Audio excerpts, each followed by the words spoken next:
While Marvel fans officially welcomed the first family to theaters with the Fantastic Four, first steps in July, the MCU had already explored the dynamics of familial heroism a decade ago in Ant-Man.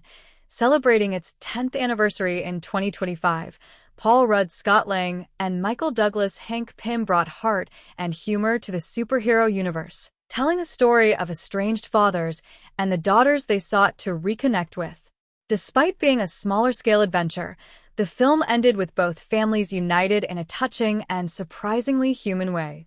Originally, Edgar Wright was set to direct Ant-Man, but creative differences with Marvel Studios led to his departure. What remained of his story, combined with Joe Cornish's contributions, was reshaped by Peyton Reed, Adam McKay, and Paul Rudd into the version audiences enjoyed. Unlike the Fantastic Four, whose stakes often involve saving the planet, Ant-Man thrived as a personal, low-stakes adventure. The threat of Yellow Jackets' army was largely theoretical.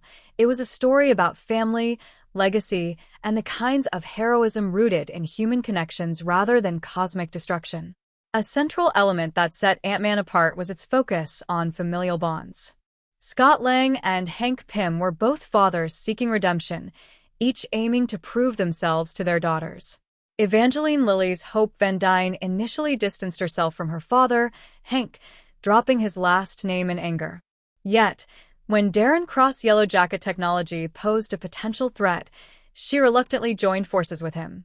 For both men, the battle was personal. They fought not only for global safety, but to repair fractured relationships. By the end, Scott reunited with his daughter Cassie and forged a newfound respect with his ex-wife and her husband, while his friends, a trio of bumbling criminals, proved instrumental in the mission. Ant-Man is, at its core, a film about second chances and the unique ways families forgive.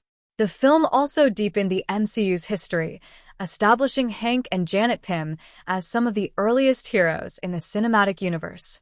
Ant-Man subtly reinforced Nick Fury's line in Iron Man that Tony Stark was not the only superhero in the world, by showing that these veteran heroes had been quietly operating long before the Avengers formed. This clever grounding of characters within the MCU's timeline emphasized the legacy aspect, highlighting how older heroes make room for new ones, such as Scott Lang stepping into the Ant-Man role. Even beyond the family narrative, Ant-Man offered a refreshing low-stakes adventure.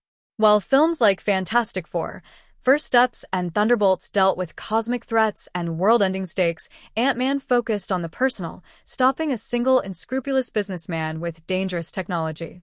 This smaller scale made the story accessible and engaging, proving that superhero films could be exciting without threatening global annihilation.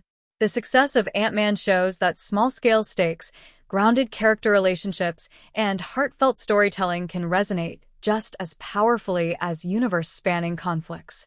A decade on, Ant-Man remains a standout in the MCU. Its exploration of family, legacy, and heroism on a human scale distinguishes it from more recent, spectacle-heavy entries. While the MCU continues to expand with massive threats and cosmic stakes, Paul Rudd's Ant-Man reminds audiences that heroism can be just as compelling when the battles are personal and the victories are about hearts mended, not worlds saved. Ant-Man streams on Disney+, alongside the rest of the Marvel Cinematic Universe, offering fans a chance to revisit the film that quietly set the stage for the modern MCU.